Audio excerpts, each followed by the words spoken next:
So recently I've been getting back into Minecraft.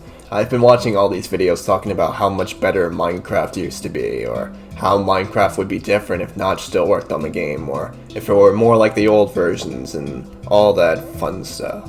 And there's been a lot of complaints over the years about how new Minecraft sucks now, or about the bedrock version of the game and how much of a mess that is. Let's be honest here, bedrock sucks dick. A lot of these complaints deal with how Microsoft is handling the game now, from the infestation of Roblox Minecraft Edition to the terrible lag and crappy servers. And I could keep going, but this would just turn into a whole video of me bitching about bedrock. So all these things made me wonder what Minecraft may look like if it was never bought by Microsoft. Now sure, people have done this before, but I feel like none of these people have gone that far in depth as to what the game itself may look like. And there's some obvious things like Bedrock Edition just not existing, and Java just being called Minecraft. 4J Studios may still be working on what is now known as the Legacy Console Minecraft. But there's also stuff like Telltale's Minecraft Story Mode not existing.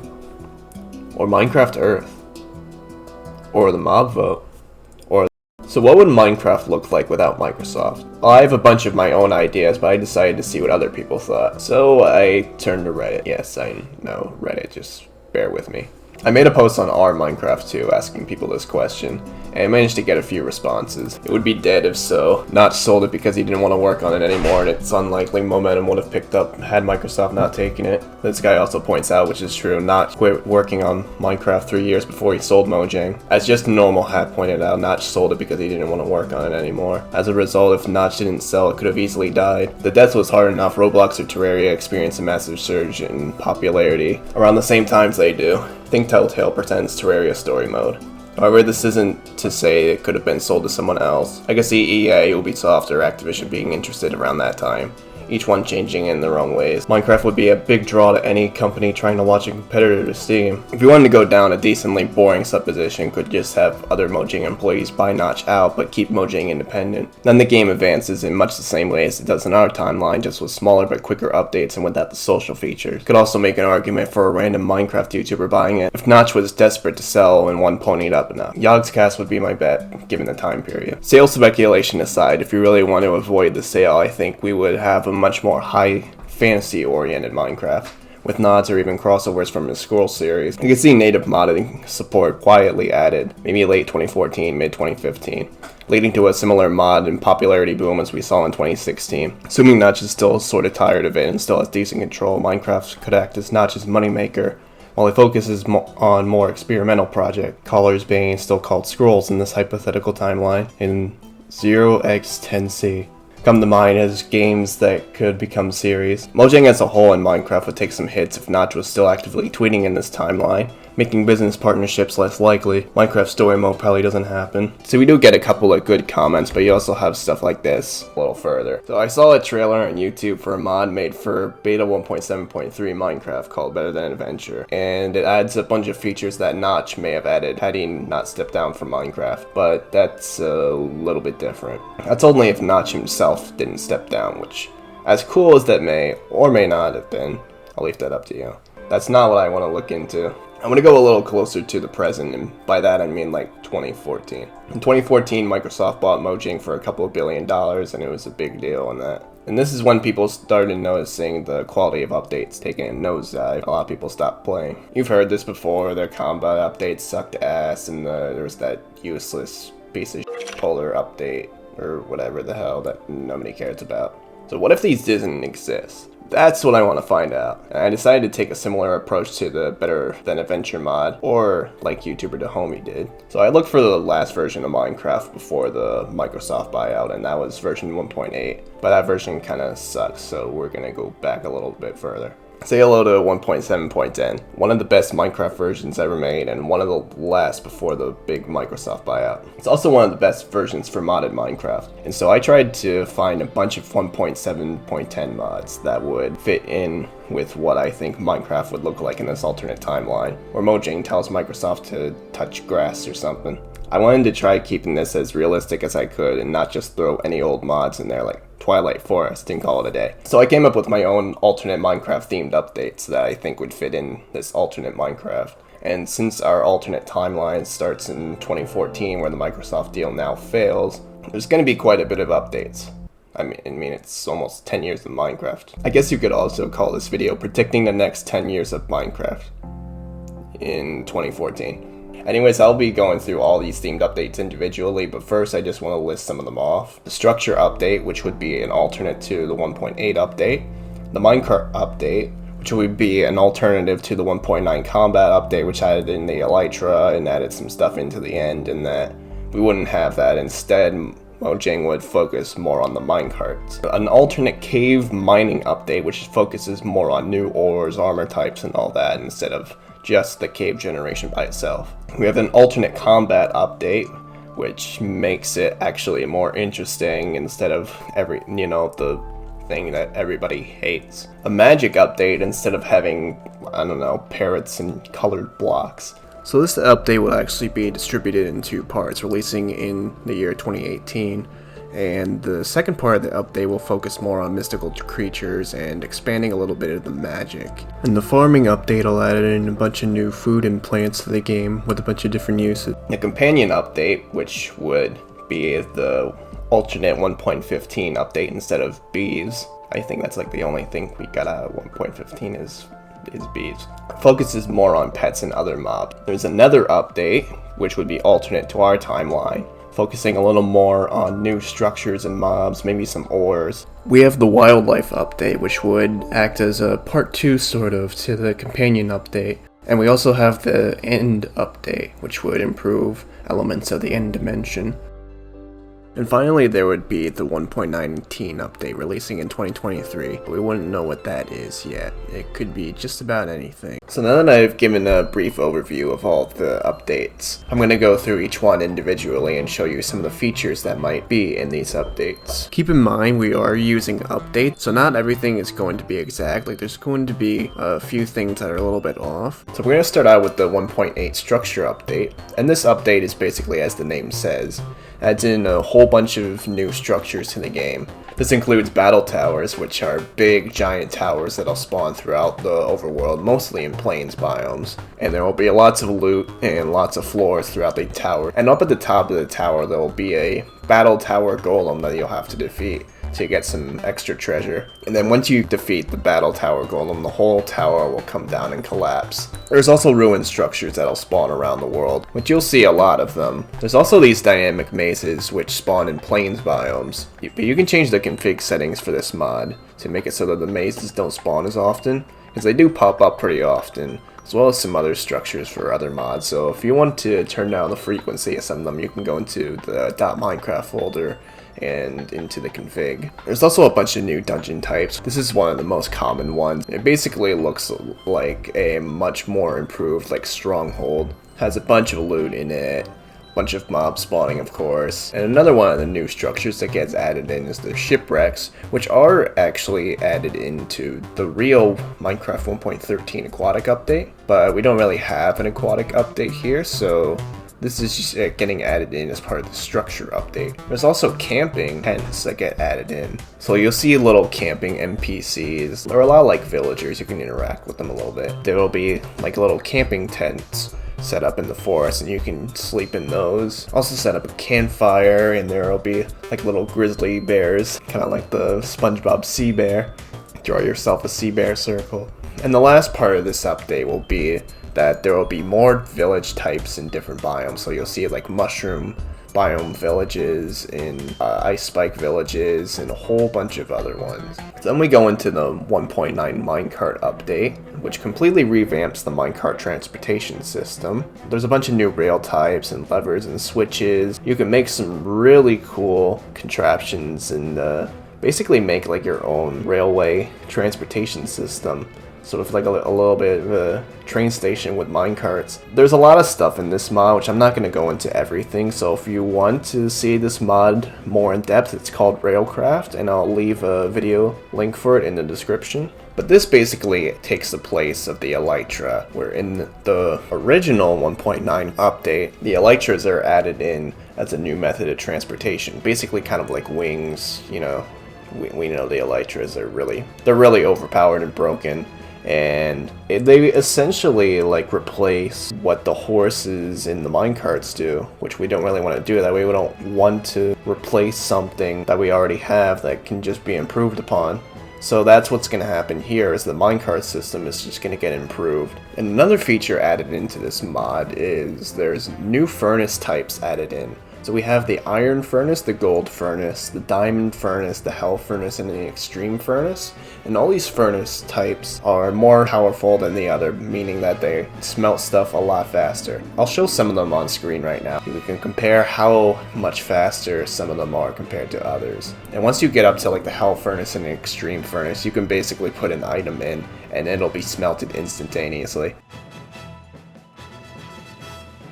Another thing you can do with furnaces is you can now put rotten flesh in a furnace and you can smelt it into leather, which gives rotten flesh an actual use now. And another thing that gets added in is redstone paste, which used to be a feature in the old alpha or beta versions, maybe even the in-dev versions, where it's basically like sticky redstone. You can stick it on walls, and I'm going to show you a little example here where you can make the redstone go up the wall. Not to remove this feature, but in this update it can be added back in. And then we have the carpenter's blocks, which are just about anything from regular blocks to stairs, slabs, doors. So you can make your own customized types. So you could have a door that's half of one block and half of another block. And you can also do the same thing with stairs and slabs, so you can finally make dirt slabs if you want to. Then we have a bunch of new chests added to the game, which include gold chests, iron chests, diamond chests, crystal chests, obsidian chests, and a few others. All these chests aim to increase the storage space.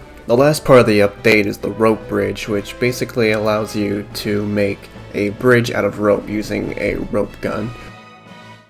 Next up we have the alternate cave mining update, which focuses more on new ore types instead of cave generation. There are some cave generations, like there's some new plants, and there's also the stalagmites and stalactites. It's kind of similar to the real cave update, but there's a bunch of new ore types that get added in, and some of these include their own golems as well, which I'll show some of those.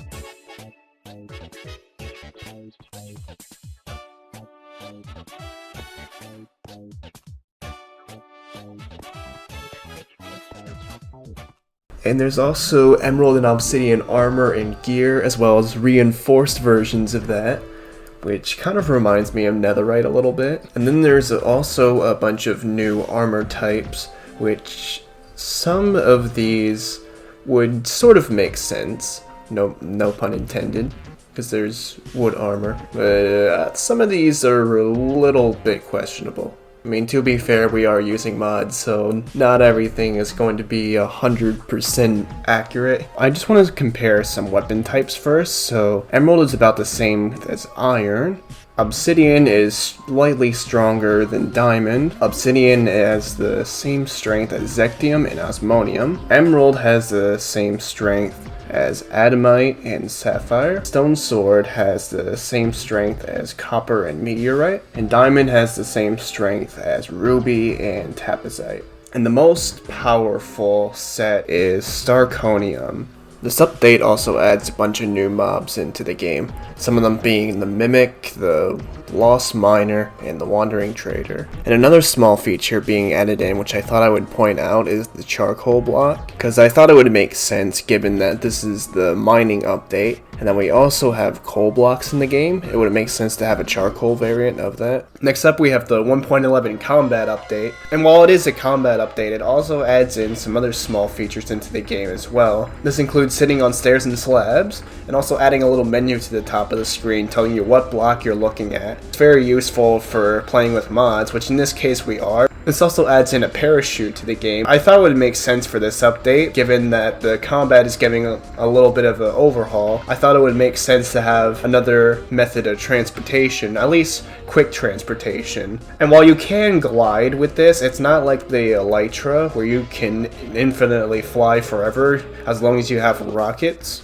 This also adds in a tree capitator, which if you've ever played Terraria, you'll recognize this. Basically, you'll be able to break the bottom log of a tree and the whole tree will come down. This also adds in fast leaf decay, which makes it so that once all the logs are removed from a tree, all the leaves will disappear a lot faster. There's also some other small features that get added in, such as mobs no longer spawning on trees, some inventory tweaks for the mouse if you're playing on PC, some damage indicators showing you what a mob is and how much health it has left, as well as adding a sprinting hotkey, which is in modern Minecraft but wasn't in Minecraft at the time. This also adds dual wielding into the game, which would also become a feature in modern Minecraft, which I thought would make sense here. This also comes with a status effect HUD and an armor stat HUD, so you know what potion effects you currently have, as well as how much durability you have left in your armor and tool sets. The main reason this is the combat update is because this adds a bunch of new weapons into the game, including new bow types, a bunch of different arrow types, as well as a whole bunch of other different types of weapons.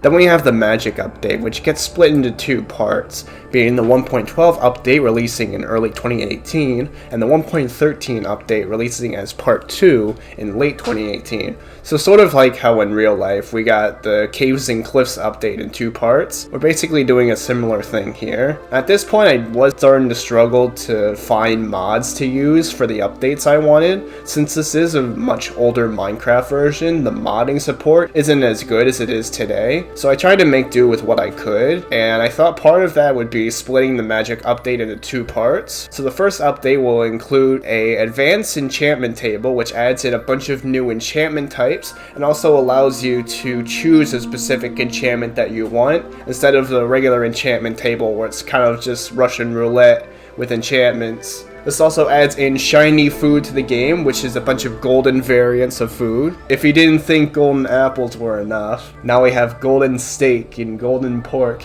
and extra enchanted golden apples. But the main element of this update is the wizardry, which adds in a bunch of spells as well as a mana system to the game.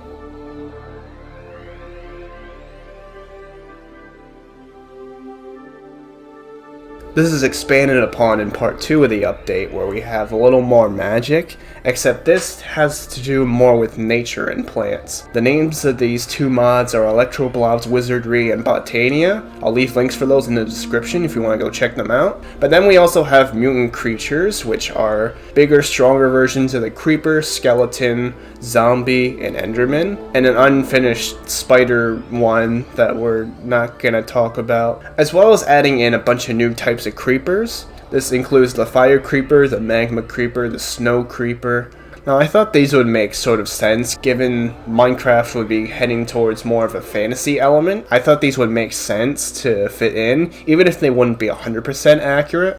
Next up we have the 1.14 farming update, which adds in a bunch of new plants and foods to the game, as well as completely redoing the farming system. If you want to look more into that, the mods for that are Pam's Harvest Craft, Pam's Desert Craft, and Natura, which I'll leave those in the description. But you'll see a bunch of new trees in the world, including these cherry blossom trees, and also these giant sakura redwood trees. I forget which one it is exactly, but giant trees that spawn in the plains biomes. This also adds in horse carts, which I thought would make sense, giving horses more of a use now. This also adds in river streams to the game, which I believe was a feature added into the Caves and Cliffs update. But I thought it would make sense here, given that this is the farming update. We're adding in a bunch of new plants and food. There's also a couple of other small features that get added into this update, such as the bone torch, the tumbleweeds, which can be found in deserts, and when you break them you can get sticks or other items, and the clay bucket, which of course is just like a regular bucket but made out of clay. The 1.15 companion update would release in early 2020 as a rather small update. This update would make wolves stronger by giving them new abilities and adding in some reptiles that can be tamed. So the first part of the update includes improvements to the wolves, and these features are from the Doggy Talents mod. So you'll sort of upgrade your wolves by giving them 4 levels of treats, starting with the training treat, then moving up to the super treat, master treat, and dire treat, which will require you to go to the end dimension. And as you level up your wolves with these treats, they will gain new abilities, and you can choose what abilities your wolves gain by clicking on them with a stick in your hand, and you will get to choose from a variety of different abilities. The second part of this update adds reptiles into the game, and some of these reptiles can be tamed, so that's why they're included as part of the companion update. And you can tame some of these reptiles with raw pork, and they will attack passive mobs for you like pigs, sheep, and chickens. So I'm just going to go over the 1.16 and 1.18 updates real quick, because these updates I struggle to find mods for. So these updates would have been the Nether update and the End update. And while I was able to find some mods for the Nether, either they weren't compatible with this version of Minecraft, or they added in elements that didn't make a whole lot of sense. The only mod I really found that fit in with the End update was the Ender crop, which adds in a crop that you can plant, which allows you to grow ender pearls. But that was the only thing I really thought fit in. I could have thrown it into the farming update as well, but I wanted to include at least something in here. So the last major update we have to cover is the 1.17 wildlife update. This update is released in late 2021 as a fairly substantial update. This mod generally aims to improve wildlife, hence the name Wildlife Update, but most of what this update does is add new mobs to the game, like birds, deer, goats, and also a bunch of new types of fish, which this comes in with sort of a mini aquatic update. And while we don't get the same substantial amount of content as we do in the regular update aquatic, hence why this is kind of branched into this little wildlife update, we do get new ore types and armor and tool sets. And while maybe adding in even more armor and tool sets may not be realistic, I can definitely see them adding more stuff in like new fish to the game, or at least like 1 or 2 armor tool sets, or like some sort of Trident or Neptune related items. And this update also adds in prehistoric elements into the game, allowing you to bring dinosaurs back from the dead using fossils. And the last bit of this update is one that Notch and other developers were originally going to do at some point, and that is implementing seasons into Minecraft. With this, the biomes will change slightly from spring to summer to fall into winter.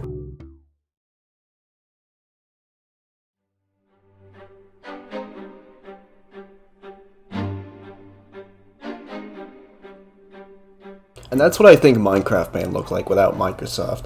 And while not everything is 100% accurate to what could have happened in a scenario like this, it's still fun to speculate what the game could have been like and try to put together a mod pack to represent what that may look like. And there were quite a bit of mods that I decided to exclude, such as Animal Bikes, which adds in my worst nightmare, a mod called Witchery that adds death itself, and a mod that adds all the real Nether update features and then some. But this is all speculation, so who knows what Minecraft would actually have been like without the big corporation floating above Mojang and all that. So what do you think? Do you like these features? Do you think they're dumb? And what do you think the game would look like in this scenario? Let me know what you think in the comments and that sort of thing. And I'm gonna get going. Thanks, homies.